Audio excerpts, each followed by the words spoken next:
Tantor Audio, a division of Recorded Books, presents John Haslet's World, An Ardent Patriot, The Delaware Blues, and the Spirit of 1776. By David Price. Narrated by Keith Sellon-Wright.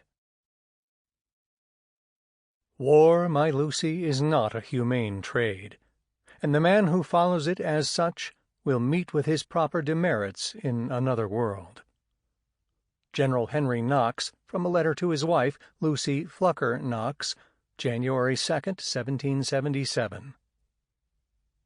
Whereas, sir, you know courage is reckoned the greatest of all virtues, because unless a man has that virtue, he has no security for preserving any other.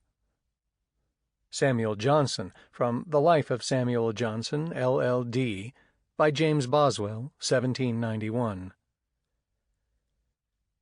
You cannot qualify war in harsher terms than I will. War is cruelty, and you cannot refine it.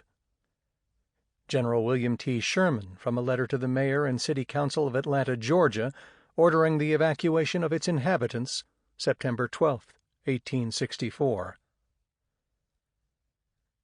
The future doesn't belong to the faint-hearted. It belongs to the brave. President Ronald Reagan, from an address to the nation on the explosion of the Space Shuttle Challenger and the loss of its 7 crew members, January 28, 1986. Preface. The audiobook you're listening to represents my third venture in writing about America's war for independence from Great Britain, with a particular focus on the period from December 25, 1776, through January 3, 1777, known as the 10 crucial days of that conflict. During that time, the Continental Army under the command of General George Washington won its first 3 significant victories and reversed the momentum of the contest, thereby embedding this fabled winter campaign in a list of defining moments that have marked the life of a nation. The present volume represents the completion of a trilogy about what may be the 10 most inspirational days in our country's history, in that its narrative, while ranging far beyond this brief stretch of time, climaxes in the extraordinary sequence of events associated with that period. My initial literary effort culminated in Rescuing the Revolution, Unsung Patriot Heroes in the 10 Crucial Days of America's War for Independence, about a select group of largely unknown patriot stalwarts whose heroics contributed to the legendary triumphs that were part of this remarkable saga. I revisited the exploits of some of these individuals in The Road to Assunpink Creek, Liberty's Desperate Hour, and the 10 Crucial Days of the American Revolution. The work at hand takes a further step along the path laid out in the earlier titles by focusing in part on one of the individuals whose feats were highlighted therein.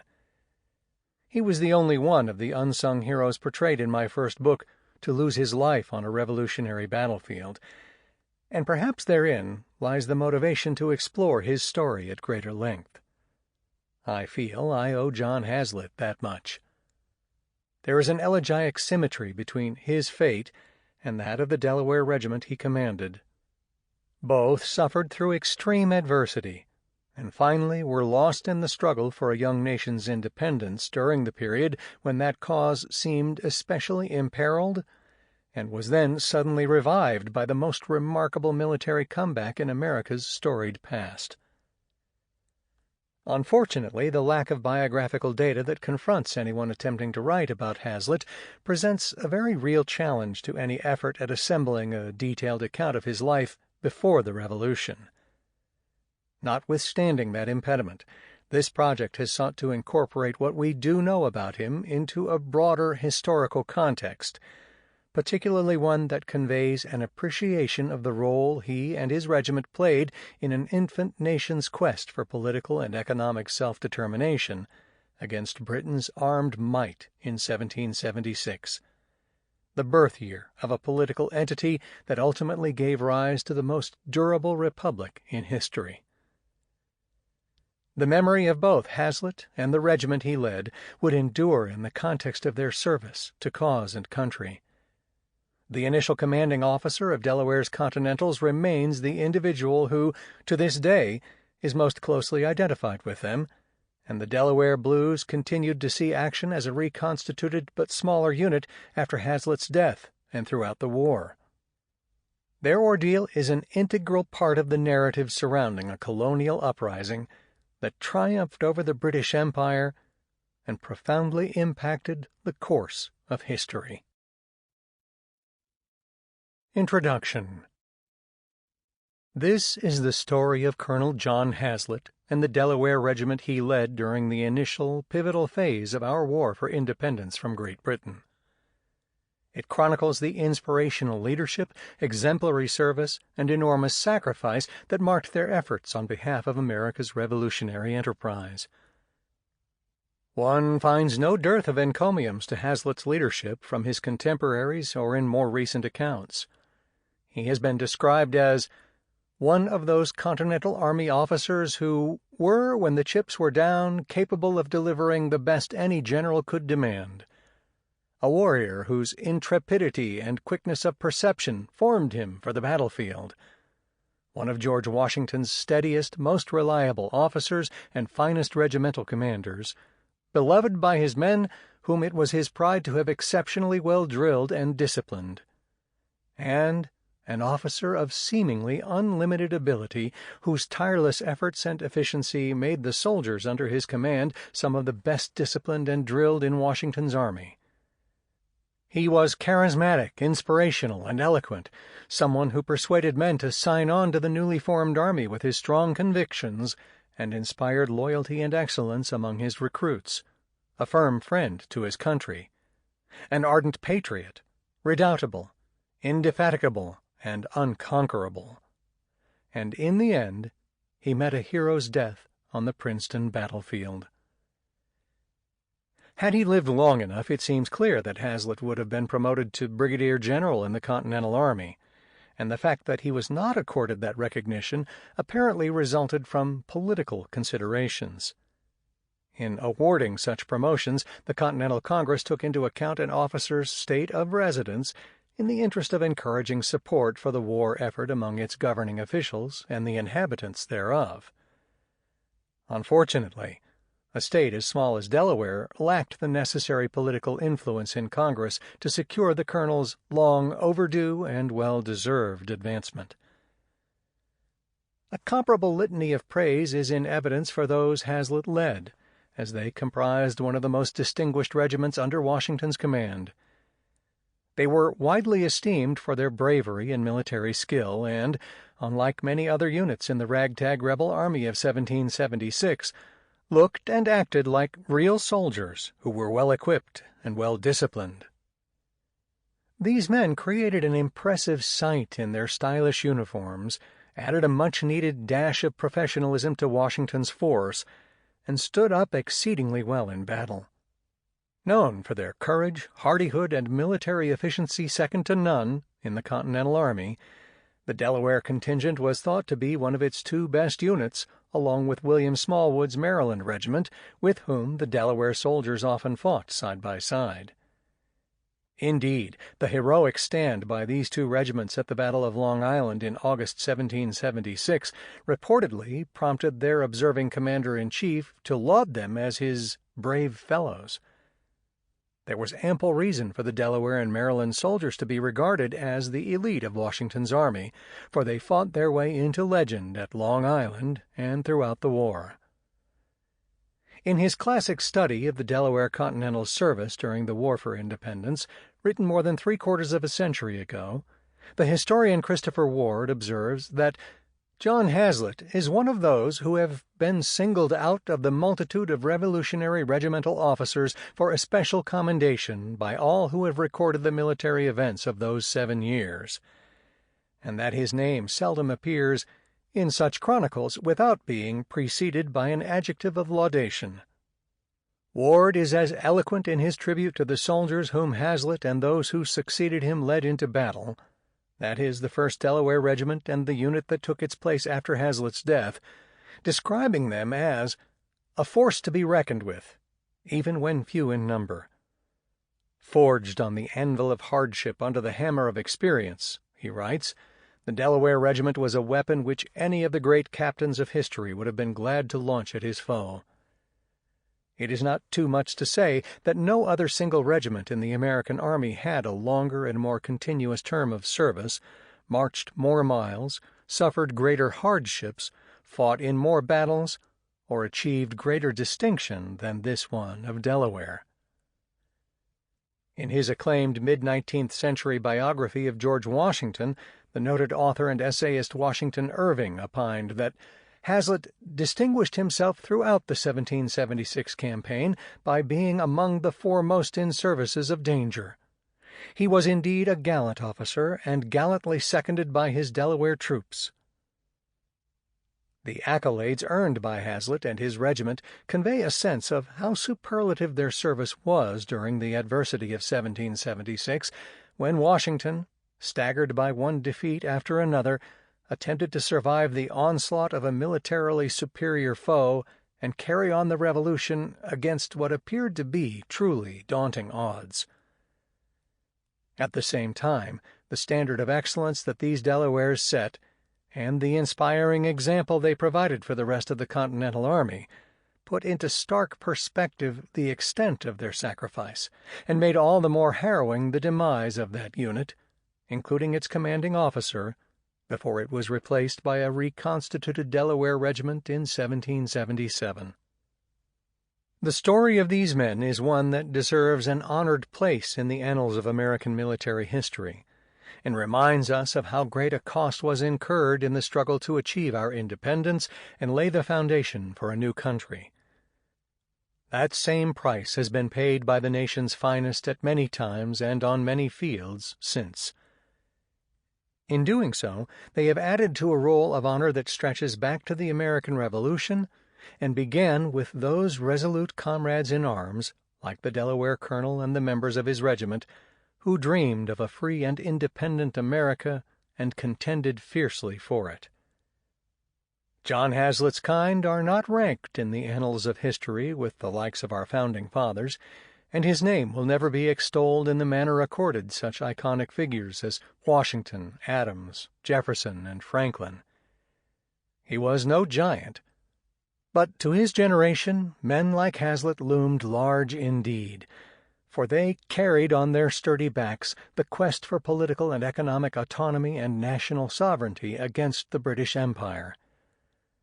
Some, like Haslet, were forced by unyielding circumstances to pass that effort on to others who saw it through to completion. And the men of his regiment set an example for other Continental Army units to follow and, in the process, carved a place for themselves in Revolutionary lore. Part 1. A New Beginning. May you find what you're seeking wherever you roam. Irish Blessing. 1. Ireland. The morning of January 3rd, 1777, was a bitterly cold one in Princeton, New Jersey. Colonel John Haslet found himself on a frozen battlefield with the other soldiers of George Washington's Continental Army, who had faced one hardship after another, both before and during their grueling winter campaign, in pursuit of a young nation's quest for independence from Great Britain. Haslet would have been able to see his breath in the frigid air as the British soldiers and their colonial counterparts engaged in yet another clash of arms, and with his last exhalation he attempted to rouse his fellow countrymen to stand against their advancing foe. In that moment, this Irish immigrant's American journey came to a sudden and violent end.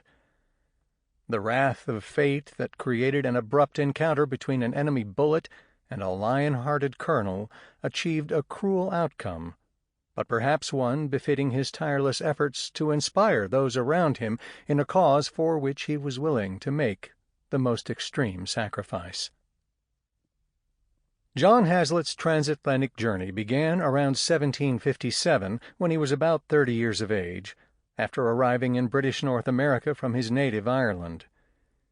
He was born circa 1728, but the exact date is unknown. Having most likely departed from the port of Londonderry in the northern Irish province of Ulster and travelled with one of his brothers, Haslet landed at Philadelphia, the largest city in the American colonies. A large man, he has been described as a tough, burly Irishman who was erect and athletic and over 6 feet tall, lean, muscular, and very handsome. Like his birth date, Haslet's exact image has not been confirmed by any visual evidence, as there is no known representation of him by an 18th-century artist. This author can cite only 2 illustrations that include an image of Haslet, both of which envelop his figure in a scene teeming with soldiers, one a parade and the other a battle. The Drumbeat of a Nation, 1915, by Stanley Arthurs, 1877 to 1950, the original of which hangs in the Delaware Public Archives building, shows the colonel at the head of his regiment as it departed from the Dover Green in Dover, Delaware, for Philadelphia in July 1776 on its way to join the Continental Army. The other painting was completed at an unknown date, but probably in the 1850s, by George Washington Parke Custis, 1781 to 1857, George Washington's step-grandson and adopted son, which depicts the deaths of Haslet and General Hugh Mercer at the Battle of Princeton on January 3, 1777. Neither artist ever saw Haslet in person or, as far as we know, had a visual record of the man upon which to base his illustration. In each case, the colonel's appearance springs full-blown from the artist's imagination. The type of voyage that John Haslet undertook to America in the mid-18th century was an ordeal at best, assuming the ship made it across 3,000 miles of ocean during a journey that would have lasted at least 8 to 10 weeks. On average, each vessel that crossed the Atlantic conveyed between 120 and 140 people who brought along whatever personal possessions they could carry to their new home. They had to endure overcrowded conditions in cramped quarters that were often not designed for passengers and could be a breeding ground for smallpox, typhus, and other infectious diseases, for the Irish and British authorities placed no restrictions on the number of passengers allowed in relation to berth space. The voyagers spent much of their time below deck, which made for a wretched passage due to the lack of ventilation and portholes to provide air in these emigration vessels. That the waterway they were crossing was noted for the severity of its weather, including intense storms, underscores the reality of a risky, terrifying, and dangerous trip, even for those who felt they had little to lose. It is thought that Haslet's forebears came to Scotland from the Netherlands in the 17th century or earlier, perhaps directly or after spending some time in England. One might speculate that they were fleeing Spanish rule in the Netherlands, but their motive for relocating is unknown. After residing in Scotland for a period, they arrived in Ulster, the traditional name for the northern part of Ireland, which is derived from the ancient tribe of Ullid that populated northeastern Ireland in the early Christian period.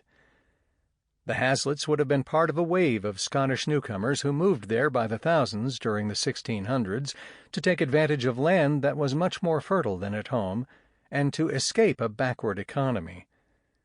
This movement was part of the Ulster Plantation, an effort organized by the British Crown to colonize Northern Ireland with English and Scottish settlers on lands confiscated from the native Irish. Between 1690 and 1697 alone, an estimated 50,000 Scots arrived in Ireland, and most made their homes in Ulster. The average Scot at that time lived a life of poverty and hardship.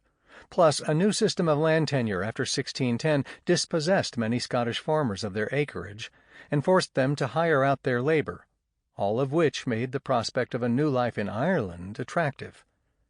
The character of these immigrants, shaped by the adversity of prior grim economic circumstances, facilitated their endeavor to establish a new home for themselves in Northern Ireland. The transplanted Scots built towns, villages, churches, and schools, cleared the land, drained the marshes, and enclosed the fields, raised farm horses, and established homesteads. They proved to be stubborn, tough, resilient, and hard-working, the same qualities their descendants later exhibited in America during the next great Scotch-Irish migration in the 1700s. The overwhelming majority of the Scotch-Irish residents of Ulster were Presbyterians, and John Haslet was born into a Presbyterian family in the village of Straw, located in the Roe Valley between Dungiven and Limavady, within County Londonderry in Ulster. The name of his birthplace was derived from the Irish word sra, meaning wide valley. Haslet's parents were Joseph, a merchant and tenant farmer, and Anne Dykes Haslet.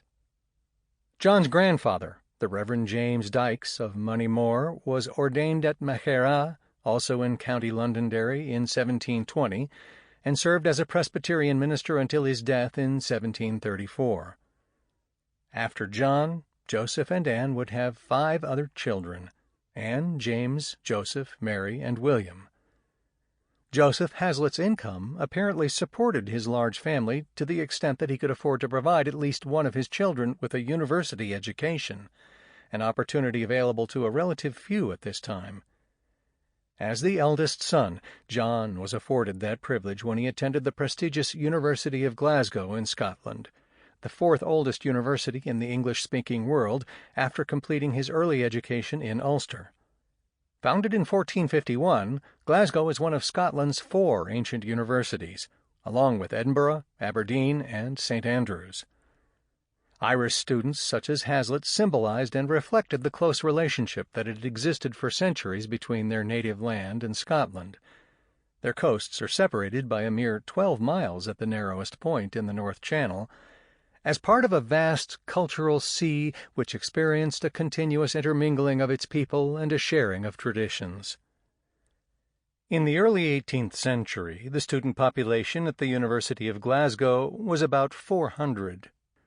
Students entered as boys, sometimes as young as age 10. The majority were sons of ministers, burgesses, and farmers, along with a smaller number from the nobility and gentry. Students had classes and disputations, debates, every weekday and Saturday, and attended church together on Sunday. Undergraduate arts students, comprising the majority, were required to wear a scarlet gown that made them a distinctive sight within the small provincial town, and they were expected to carry a Bible and speak Latin when in the company of other students. From its inception, the university was empowered to grant degrees in arts and the higher faculties of divinity, law, and medicine. However, in its earliest years, teaching was largely confined to arts and theology, reflecting the demands of the students and the university's close association with the local cathedral. Until the early 1700s, the university primarily educated young men for a career in the ministry. Despite the Crown's attempts to suppress the Presbyterian Church in favor of the establishment Anglican Church, the number of Presbyterian congregations continued to expand. The Scottish universities were the training ground for Presbyterian clergy, whom the Church stipulated must be university graduates. The requirement created a problem for congregations in Ireland and the American colonies, among whom the demand for ministers exceeded the available supply, given the small number of universities then in existence.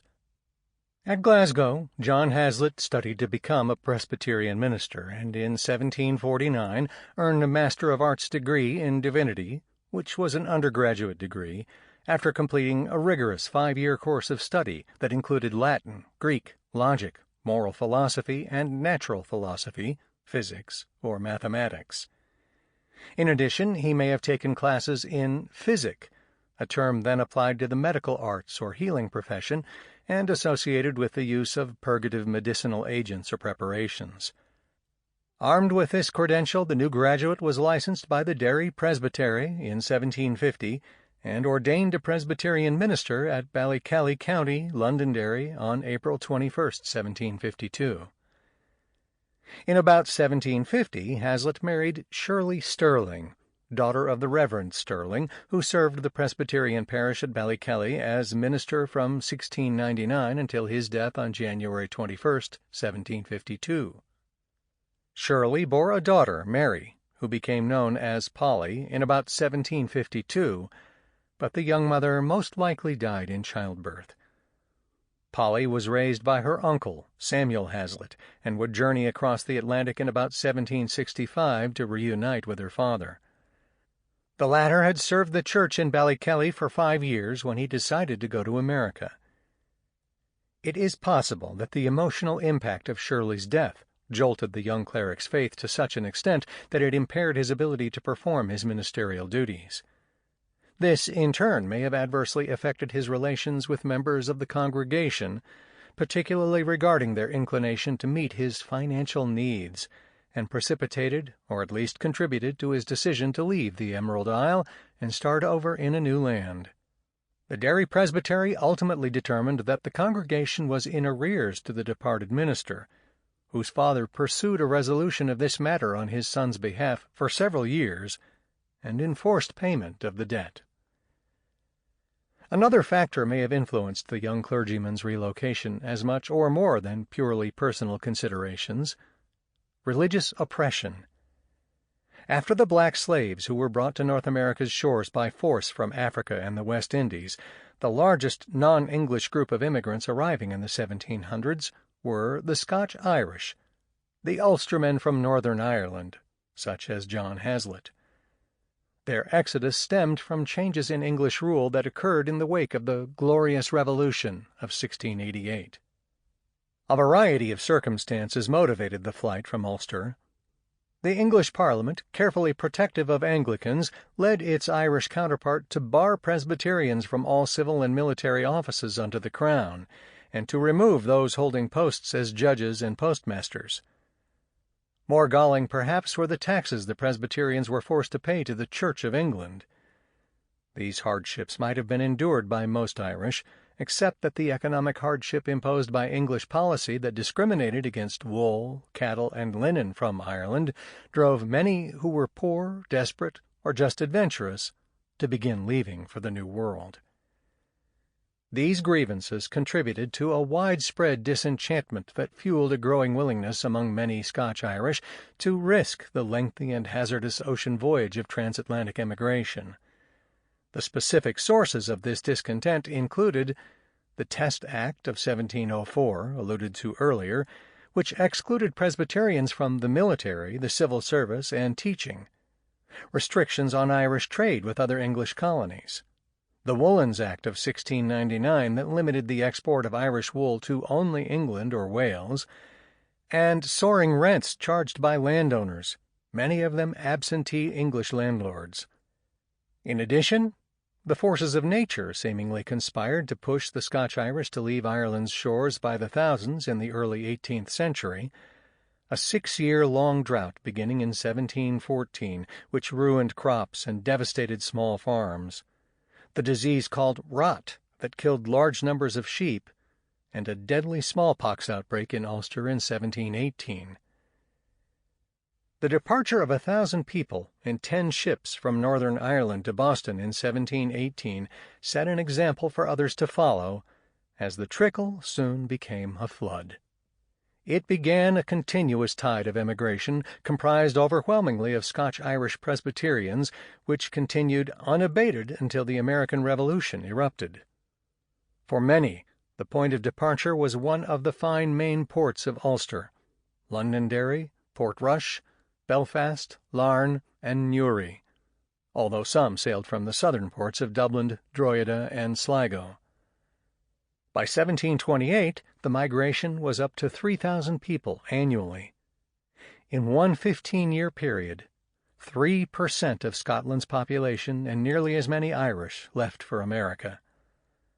A stream of letters home from those who made it across the Atlantic encouraged friends and relatives to join the newcomers, touting the advantages of their new life.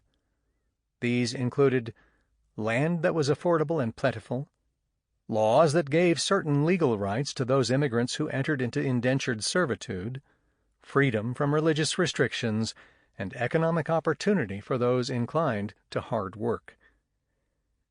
The English-speaking ability of the Scotch-Irish immigrants gave them a considerable advantage over newcomers from the various German states who also arrived in America in significant numbers during the 18th century. In Delaware, the former's rapid progress is indicated by the fact that among the immigrants were John McKinley, the first chief executive of the state of Delaware, William Killen, the first chancellor, and John Haslet, the first commander of the Delaware regiment in George Washington's army. Ultimately, sample complete. Ready to continue?